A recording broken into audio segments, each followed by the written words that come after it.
Tinggal lalu ngasong Indonesia itu sudah tidak cocok, banyak korupsi, harus diganti khilafah. Memangnya di khilafah tidak ada korupsi? Banyak korupsinya. Mau pakai Saudi Arabia tuh, waduh, tuh pangeran-pangeran di Timur Tengah itu kalau musim panas itu di Maroko di tepi pantai punya rumah-rumah dan landasan pesawat gitu, korupsi uang negara.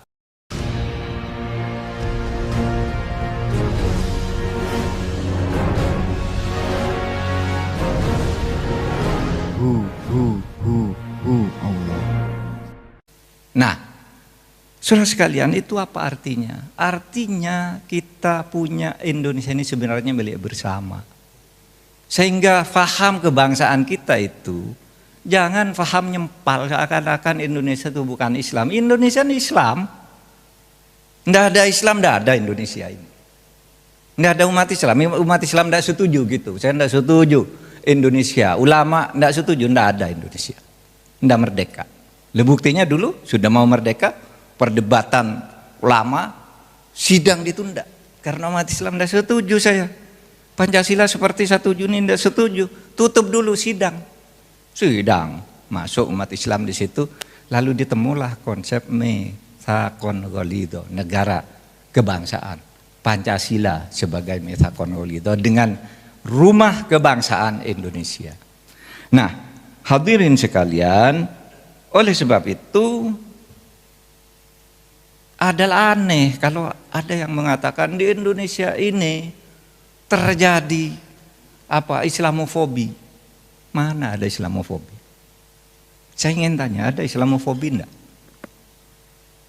Islamofobi itu artinya negara dan pemerintah itu takut kepada Islam, benci kepada Islam. Ini tidak ada kebijakan takut kepada Islam, benci kepada Islam. Yang membuat ini orang Islam semua. Ada Kiai Akil, Kiai Ma'ruf. Kalau ada apa-apa negara, Kiai Akil dengan NU-nya dulu membuat petisi, tetap berpengaruh. Tidak ditakuti. Tetapi memang menentukan, yang dipetisi juga orang Islam. Sehingga saya katakan, cobalah. Sekarang ini Islam di Indonesia kurang apa? Gitu. Nah, terkadang tuh orang memprovokasi kayak tadi ajaran-ajaran Wahabi, Salafi itu seakan-akan kita ini anti Islam. Mana anti Islam? Semua anti Islam. Sekarang nih mau kampanye semuanya berebutan harus cari calon yang didukung oleh orang Islam. Kalau dia tidak Islam benar, carikan yang NU. Nggak bisa melupakan itu nggak bisa, kalah. Karena apa? Karena Islam ini tidak ditakuti. Gitu. Bahwa ada kebijakan yang tidak sesuai. Nah, itu persoalan pilihan kebijakan, bukan diskriminasi. Dan yang lagi karena tidak kebagian aja kadang-kala. Kalau sudah kebagian masuk kan sama aja, tidak bisa berbuat apa-apa. Karena masalahnya terlalu kompleks dan tidak sederhana seperti yang kita katakan. Seperti yang masyarakat katakan. Kalau lalu ngasong Indonesia itu sudah tidak cocok, banyak korupsi, harus diganti khilafah. Memangnya di khilafah tidak ada korupsi? Banyak korupsinya. Mau pakai Saudi Arabia tuh, waduh, tuh pangeran-pangeran di Timur Tengah itu kalau musim panas itu di Maroko di tepi pantai punya rumah-rumah dan landasan pesawat gitu, korupsi uang negara. Di sini ditangkapi, dicari, kamu pencucian uang gitu, disembunyikan ke luar negeri. Tapi bahwa belum berhasil, nanti kan yang ngurus orang Islam juga. Jadi saudara, maksud saya, mari di dalam kerangka kebangsaan ini, ya, di dalam kerangka kebangsaan ini jangan sampai itu kita diandu itu pemerintah anti Islam. Bahwa oligarki mungkin, tapi oligarknya orang Islam juga yang menang di dalam kontestasi politik. Oleh sebab itu kata Gus Dur, bangunlah dulu demokrasinya. Kamu nanti akan berkuasa sendiri. Kalau sudah demokrasinya benar, pasti orang Islam yang masuk di situ. Disitulah baru nilai-nilai Islami itu supaya ditambahkan. Nah, coba sekarang betapa Indonesia Islam yang sejuk, damai, yang tidak harus sama dengan Islam di Arab Saudi. Ada yang mengatakan budaya itu haram loh. Saudara, Islam itu berkembang berdasar budaya. Ajarannya sedikit, yang pokok itu pegangi, lalu dikembangkan berdasar budaya-budaya. Saya sering bercerita begini, coba Anda sekarang mumpung bulan puasa sana datang ke Arab Saudi sana. Apa di sana ada imsak gitu? Enggak ada. Karena itu bukan ajaran Islam imsak itu budaya Islam Asia Tenggara, dan itu bagus. Hebat bisa mengembangkan budaya. Kalau puasa kurang 10 menit ingatkan imsak, peringatan. Tapi di Indonesia kadang-kala orang salah, imsak dianggap sudah mulai harus puasa. Enggak, itu peringatan aja. Nanti 10 menit subuh sesudah fajar, jelas garis putih dan hitam di timur itu, di ufuk timur, fajar shidik namanya, baru berhenti makan. Nah tapi di Indonesia kan ada budaya imsak, budaya tadarus sesudah taraweh, budaya sahur keliling. Apa itu salah? Tidak ada tuh di Islam, tidak ada di Arab Saudi. Tapi itulah budaya Islam, al-adah muhakkamah. Sehingga jangan diperbenturkan gitu seakan-akan kita ini tidak Islam. Kadang-kala yang teriak-teriak, kamu tidak Islam, sholatnya telat. Menuduh-nuduh orang lain tidak sholat, dia sendiri sholatnya telat. Kadang-kala lupa juga. Nah, saudara sekalian, itu yang seperti katakan imsak. Imsak, saudara kalau subuh sholat di Mekah tuh, nggak ada orang begitu selesai adzan subuh, ada yang begitu adzan subuh tuh langsung makan. Imsaknya adzan subuh itu baru mulai makan ada. Coba di masjid itu karena apa? Tradisi, cara menafsirkan di dalam kebutuhan lokal masing-masing. Lalu ketika berkumpul di Mekah itu berkumpul macam-macam cara beribadah yang sifatnya muamalah, bukan akidah uluhiyahnya, bukan soal ketuhanannya, tapi macam-macam. Di Asia Tenggara tuh pakai imsak. Bahkan dulu waktu saya kecil itu teriakan di masjid-masjid, ayuhal ikhwan qad ana waqtul imsak iyyakum wal akla wal syarba wa ghairu dzalik. Mulai sekarang kamu dilarang makan, minum dan lain-lain. Ini kan salah. Wong 10 menit lagi yang dilarang. Tapi itu dituruti. Kenapa? Oh, ini bagus sebagai tradisi gitu. Halal bihalal. Dari mana tuh halal bihalal? Ya dari Indonesia aja, di sana di Mekah enggak ada halal bihalal. Ya, selesai ya selesai. Ya, sama.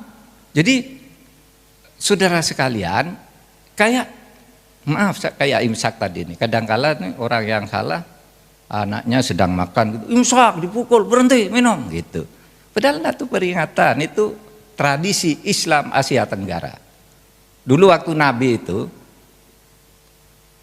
ada beberapa hadis, salah satu diantaranya ketika suatu hari pagi Nabi sedang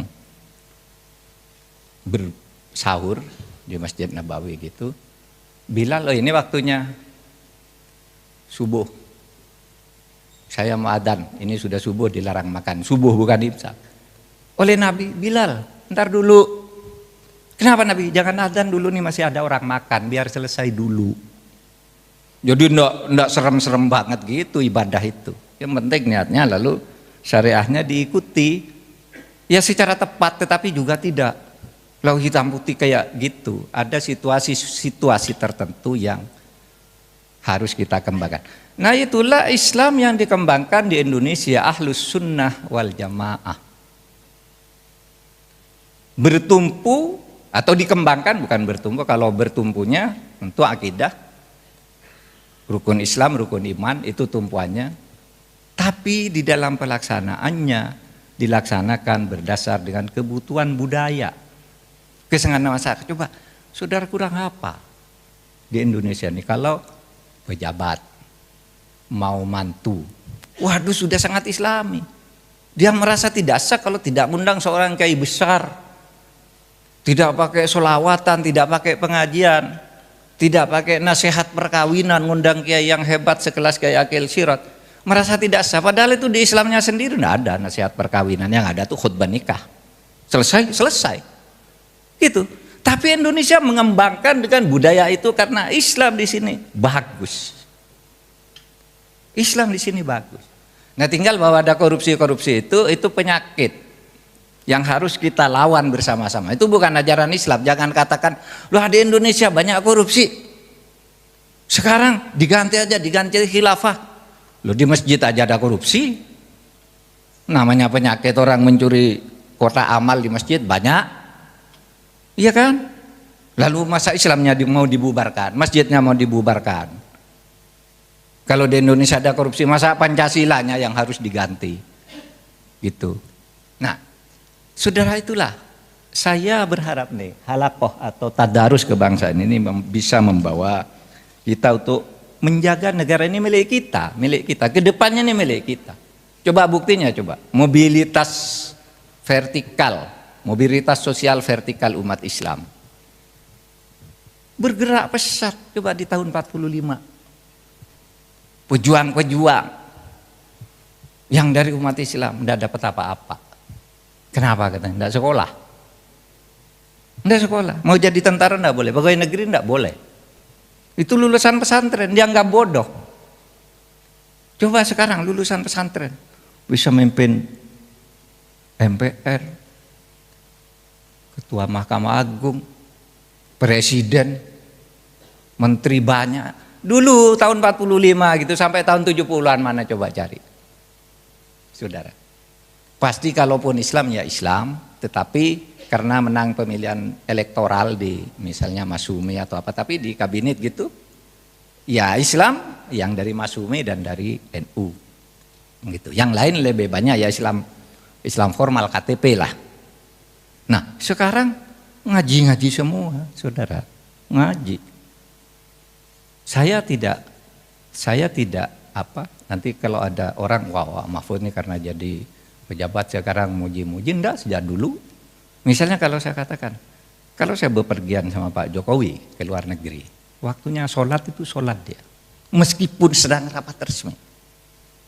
Berkali-kali saya ikut sholat. Waktu makan dibatasi jam 12 sampai jam 1 misalnya, beliau makannya setengah 1 udah selesai, cari ruangan sendiri sholat. Di istana juga orang sholat, sholawatan dan sebagainya udah banyak. Jadi budaya Islam sudah tumbuh, jangan diganggu dengan radikalisme, takfiri dan sebagainya. Yang menganggap selalu kalau orang Islam yang bukan dia yang berkuasa salah, ini salah. Nah, yang begini-begini nanti kalau berkuasa itu berbahaya tuh. Semua orang nanti dilibat berdasar kebutuhan dia. Nah, oleh sebab itu saudara, mari kita perkuat ikatan kebangsaan ini. Saudara, saya sudah sebenarnya mempersiapkan konsep-konsep, tapi tadi udah purna disampaikan oleh Kiai Akil, karena memang ini ngutipnya dari Kiai Akil semua. Ternyata beliau datang sendiri, salah deh saya ini, tidak bisa nyampaikan. Udah disampaikan oleh sumber aslinya, sudah tidak usah saya baca. Ini saya kutip semua dari beliau.